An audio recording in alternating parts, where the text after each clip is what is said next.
वीज मिळणं सुरू होईल. एक सोलर पंपांचा विषय सगळ्याच सन्मानित सदस्यांनी मांडला आहे.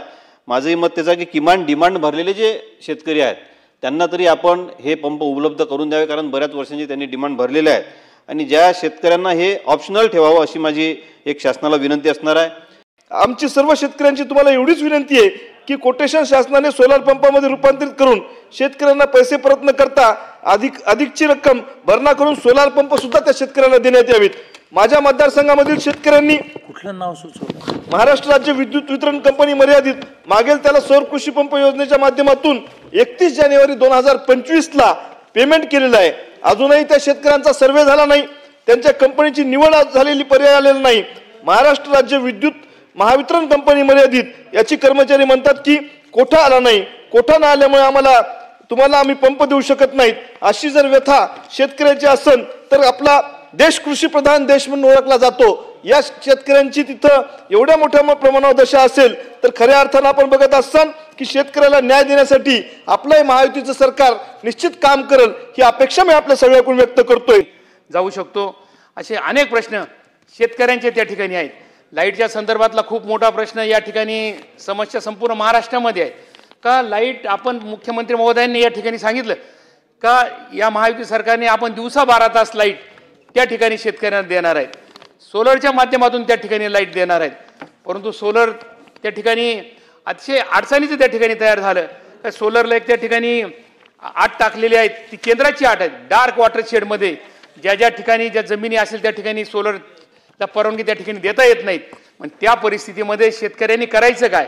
आता बाप भीक मागू देत नाही आणि आई पदर पसरू देत नाही. अशा परिस्थितीमध्ये जर आपण लाईटही त्या शेतकऱ्यांना देणार नसेल आणि सोलरही त्या ठिकाणी मिळणार नसेल तर निश्चित ती चुकीची गोष्ट आहे. मी मुख्यमंत्री महोदयांना सुद्धा त्या ठिकाणी भेटले, त्याचं पत्र पण त्यांना दिलेलं आहे.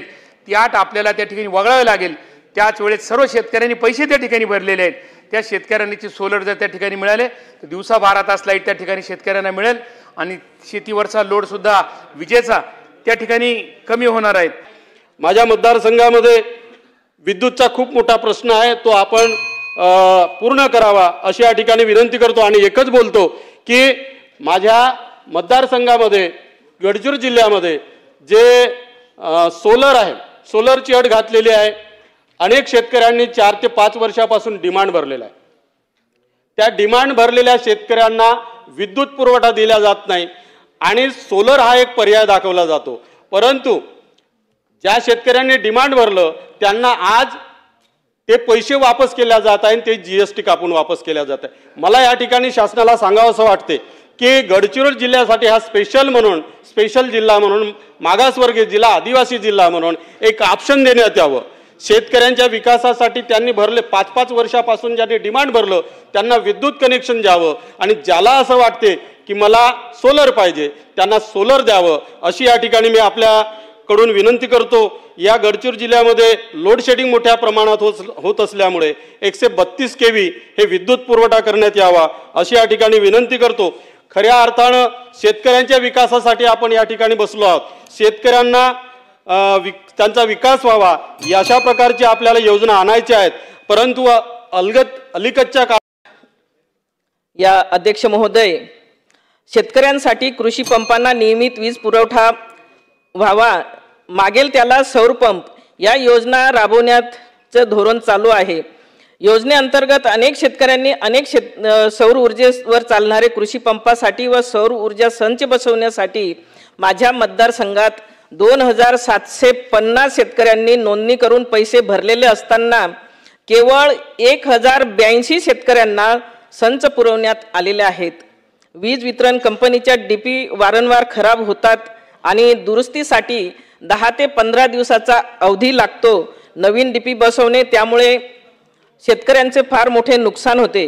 माझे शासनास विनंती आहे, असे ह्या नवीन DP किंवा जे सौर ऊर्जेसाठी जे शेतकरी ज्यांनी अर्ज केलेला आहे त्यांनाही त्वरित त्यांना संच देण्यात यावा अशी विनंती करते. ते शेतकऱ्यांचे फोन येतात. सकाळी आला आमचा शेतकरी येतो, तो विचारतो धानाचा आमचा चुकारा साहेब झाला नाही, धान केंद्रावर धान गेला परंतु चुकारा झाला नाही. एखादा शेतकरी होतो तो विचारतो अजी सोलर पंप बसवला परंतु तो नादुरुस्त झाला, तो दुरुस्त करणारा कुणी येतच नाही. एखादा शेतकरी येतो तो म्हणतो सोलर पंपसाठी आम्ही मागच्या वर्षभरापासून डिमांड दिली परंतु अजूनपर्यंत आम्हाला तो सोलर पंप भेटला नाही. कृषी पंपासाठी लोकांनी त्यांची 10% अनामत भरली आहे, परंतु मागेल त्याला कृषी पंप भेटत नाही तर तो भेटला गेला पाहिजे. कारण योजना आपण आणली आहे, बळच तर काही कोणी शेताला पाणी भरणार नाही. आपोआप काय होणार आहे, तो कृषी पंपाकडे शिफ्ट झाला तर त्याचं विद्युत कनेक्शन आपोआप थांबणार आहे किंवा विद्युत वापर थांबणार आहे. 7.5 HP पर्यंत आपण लाईट मोटारची बिलं, लाईट बिलं माफ केली आणि त्याच्या आधीचे पण जे पैसे, कुणाचे 50,000 कुणाचे 1,00,000 1.5 लाख थकील होते ते पण पैसे आपण माफ केले.